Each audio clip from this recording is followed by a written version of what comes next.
GIS Client Applications, I guess, with respect to iOS. So, the first thing to know about GIS and iOS is it's probably going to change radically in about a week and a half. So, ever since the inception of iOS, Google Maps has been baked in as the core mapping tool and the core framework. When you wanted to put maps into your applications, you use the Google Map Kit framework. That is not true next week. So, as most people know, Google and Apple have kind of become competitors over the last 5 years. And so Apple acquired a company, I'm actually going to show a video of it, which does mapping.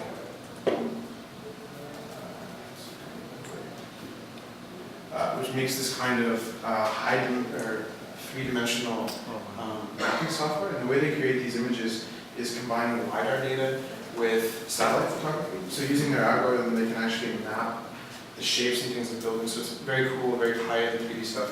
And this is, Apple acquired this company, I think, 2 years ago now. And so the expectation is that it'll be launched next week. So while some of this stuff is still kind of useful, some of it won't, some of it's going to change. Would that basically also means that map application that comes with iOS will in the future not use Google Maps? As in the future, as in the next one won't use Google Maps. One of the things you notice when you work with the Google API, we didn't actually talk about it as part of the GIS stuff, is that it's gotten a lot better over the last 5 years. That is not true of the Map Kit framework in iOS. There are tons of things that you can do when you're building a website with Google Maps that you can't do with an app unless you do it yourself. And most people ascribe that to the fact that Google and Apple worked very closely when they first created it and stopped working on it probably about the time that Android came on seriously. So it's long overdue that it's replaced, and it's going to be expected to be replaced with something completely not Google related. That said, let's talk about MapKit. So MapKit is the Apple mapping. Yes, so when you use Google Maps on your phone, or you use a kind of mapping application that has a map in it, it's using a framework in iOS called MapKit. And it uses Google Base Map basically to pull tiles in. And whatever relationship Apple worked out with Google, doesn't matter what your application is, if you use this MapKit, you have a right to use these base map tiles, which is actually a pretty good deal since they charge for them. Like I was saying, it's not been updated well. Hasn't not really had much more than what you sort of see within the Google Maps application. It does not play well with others, which means some of the other client APIs that Patrick was talking about, and I'm sure we'll talk about more later, they do things like load a layer from a server, they let you synchronize content on your map. This MapKit doesn't do anything like that. You have your map, you have its extant, you have pins and overlays that you can draw on it. It doesn't communicate outside of it. It uses GPS coordinates, so it uses the standard web Mercator, or whatever the Google modification of the Universal Transport Mercator projection is. Okay, so I'm going to give you guys a brief overview of how we get started with the MapKit, and we're actually going to jump into an application that I made just for this presentation, and then we're going to try to code some stuff. Okay. So, like every application in iOS, you start an interface builder.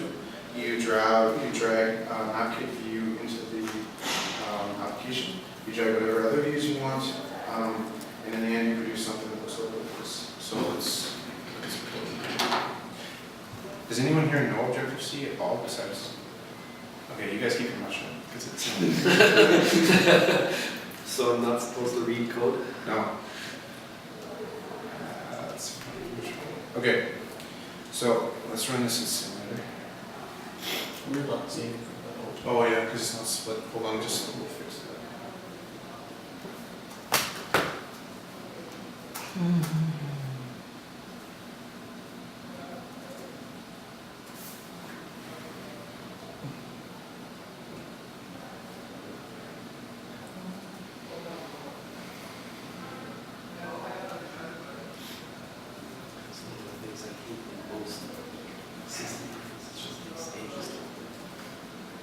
Are we good? Okay.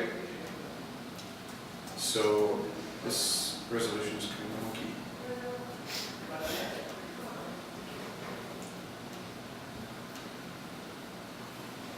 Okay, so here we have a mapping application. So we have the simulator. We have this what the application itself looks like. And what we've loaded up is basically a simple base map like this. We have 2 buttons here and they don't do anything. So we want this home button to zoom in on the University of Calgary. And we want the mark button to draw what we call a pin. So this will give you guys kind of a basic introduction of how this stuff kind of works. I won't go through the interface really quickly because I don't want to take too much time. So when you press that home button in iOS, you see this IB action. Basically, it's the equivalent of an event, and this is where we receive that home button being called. So the first thing that we're going to do is we're going to create something, the coordinate that actually matches this. So take this down.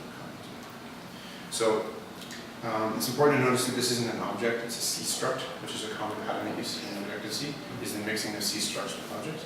So we're going to take this coordinate and make a coordinate using a constructor out of the latitude and longitude coordinates. So these are the latitude and longitude coordinates of the school.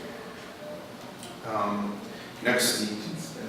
huh? What's the university allegiance then? Oh, that's okay. That's the next thing. So next, we're going to create a span, which basically says here is a center point. Here is the span, which creates an extent around it. So I'm using 100, which I think is in meters, but I'm not sure. So we create this region. Again, this is C struct. So we take the center, we give the region span in X, and then the region span in Y. And then we have the map, which is has been brought in from interface builder. And let's see, get rid of these extra comments. It should zoom to the university. So you get a few things for free. You get that cool automatic zooming, but it doesn't do much more than that. And you really can't deal with anything other than the GPS coordinates that just give you. So that's that. It's pretty basic. So the next thing we want to do is we want to make this this mark button do something. So anyone who's used iOS before, you have the little markers when you use Google Maps. That's something that you get straightforward completely in the MapKit framework as well. So what we're going to do is we're going to say whatever the center location of the map is while we're working on it, we want to drop a marker point there. So you can just sort of pan around and mark things on the map. So we create the center coordinate. That's pretty obvious. We get that from the map.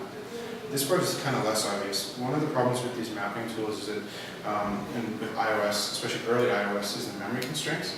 So what the MapKit framework does is basically you give it the things you want to show on the map as a kind of an instantiable reminder to Google Maps.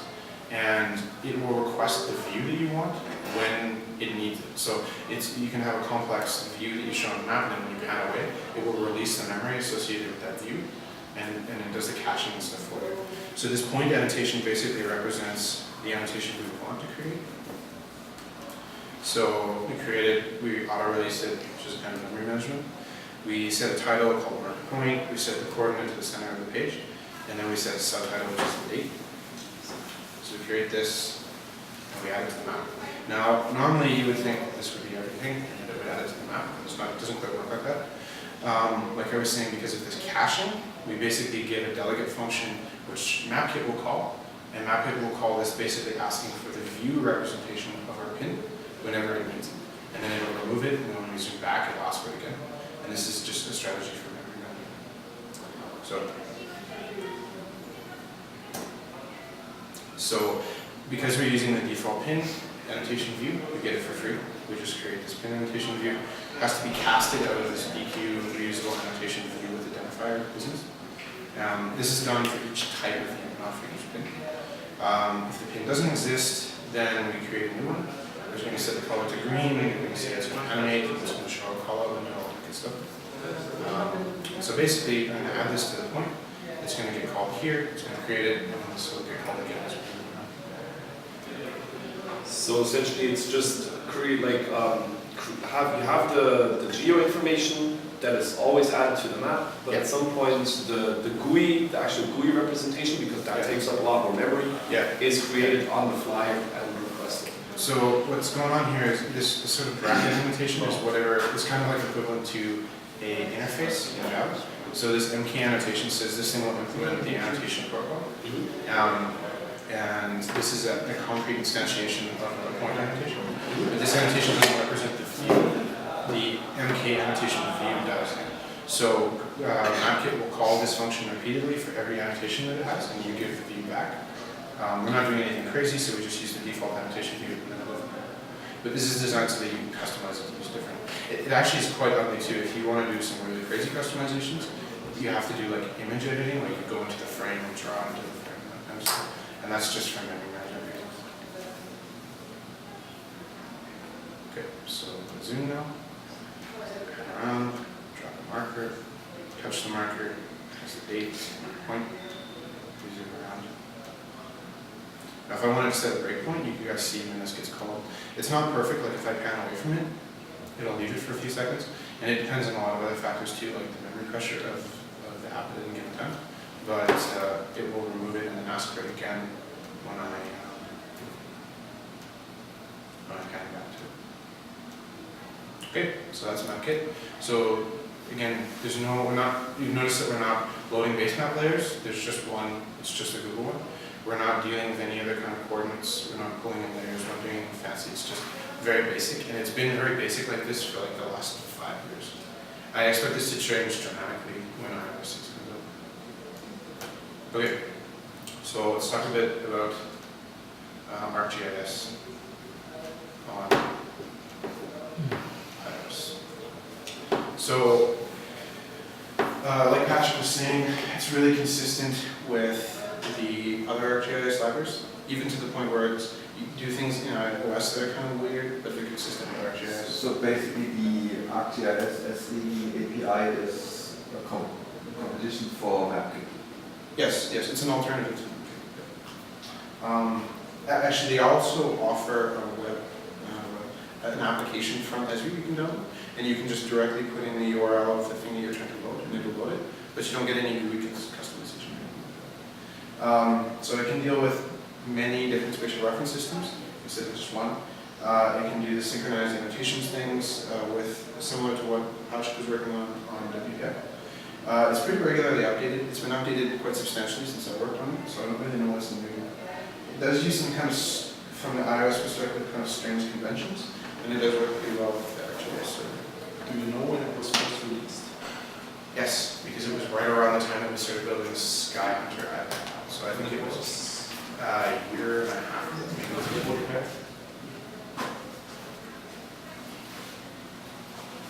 Okay, so very, very similar to what we had before. You basically have a bunch of pre-baked views. You drop the map view into the iOS interface builder that you're starting. And just go from there. So okay, 6 of those. So one of the things to know if you ever start doing this, like if you're actually seriously interested in building one of these, is just use the default that they give you. The way that Esri has built this, it has an enormous number of dependencies. And as everyone knows, dependency management on iOS is terrible. So you end up having to import like half a dozen different frameworks, and you have to do a bunch of linker flags and stuff like that. Should I just stop? Should I stop or just linker flags and things like that in order to make it compile. But they do give you a sort of default thing to start working with. Just use that because you can actually wasted like an hour trying to get the thing to set up and it just wouldn't compile. So here's kind of what interface builder looks like, super shrink down. We have our view in here, the map view to associate, and then we have its bar down here. We have our layer and button. Okay, so what we're trying to accomplish here is we want to have sort of the same stuff we had before, where the home button zooms us into some location, and then instead of a pin, we're going to use a layer. So we want to turn the layer that was recorded from somewhere else off and on. So let's try to make that work. You notice there's no tests.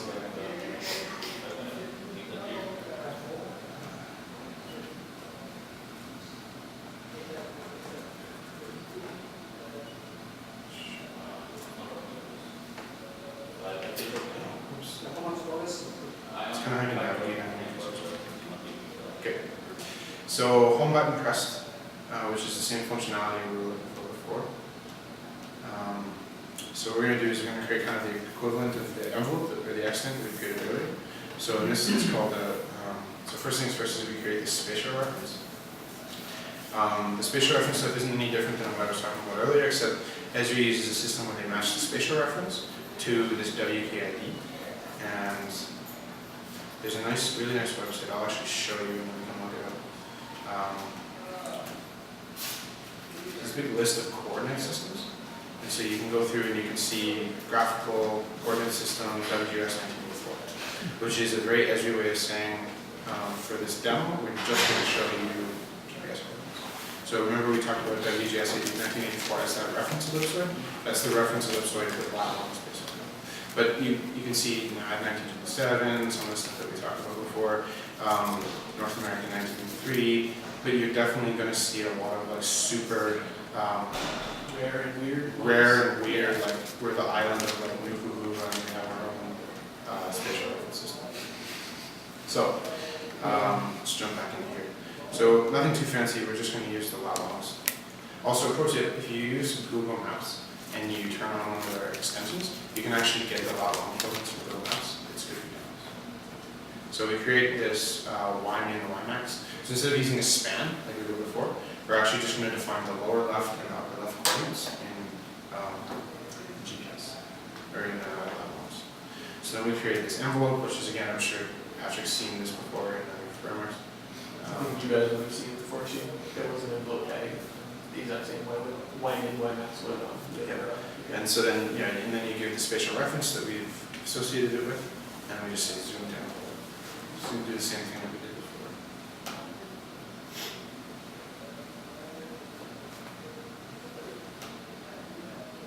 So you notice that the graphics aren't, zooming isn't quite as good, because we're doing the same thing. I've actually picked up this in Redmond and yellow accents because the layer that I'm going to show you next is on the US. Okay, so the next thing that we're going to do is we're going to try to add dynamically a layer, which we're going to pull from one of Esri's example servers. So, like Patrick said before, we have this dynamic map service layer. We create it based on the URL. The URL comes from here. So sample server, basically this is equivalent to something that we would have on our servers, a dynamic service layer on a base map. This is kind of a weird iOS thing. I've never seen this before anywhere except this. So one of the things to know with iOS is that ints and doubles are they're not objects. So in order to, what we're trying to do here is we're basically saying we want to display two layers and a visible layer on this thing. So each dynamic map service layer can have multiple part layers. So in order to do that, we need to create an array. In order to create the array, we need to create this NS number, and then nil terminated. This kind of stuff is not really seen anywhere else. It's kind of awkward. Writing it in another language would be cleaner, but it kind of looks weird here. But it basically says, show two layers from this dynamic layer. Then we essentially assign the dynamic layer view, the map view, of which we are adding the dynamic layer to. It's kind of hard to follow. But there's a distinction here between the view that represents the layer and the layer itself. And then we set an alpha so that it's kind of like a little transparent. And we're good to go.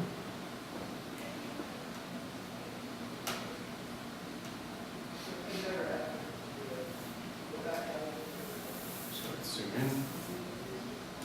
Add the layer. Can't really see anything. So this is a state level layer, I think. Yeah, now you can start to see it. And it's basically a layer over top that represents the state distinctions, or some jurisdictional distinctions, definite state distinctions. And that's just from music. So we basically created a layer and added it to them. So that's kind of what it's like to work in iOS with GIS. There's some other stuff going on here too, a lot of the tiled layer in the bottom. So WKID 556, it matches. I don't think iOS does the dynamic projective. And then just typical, the same sort of thing, zooming the basement. Cool. You guys have any questions? You said it doesn't do dynamic projection, so all your layers are in the same. I think it does, but it's whatever the standard is. I don't know if it'll dynamically project it. I would hope so. But I don't know of any situation where we have difference, right? But I'm not sure. I think that's probably one of the features, but I've never really played along with it. I did all my ArcGIS programming before my GIS class. So my attitude was let's just do everything all at once. Cool, okay.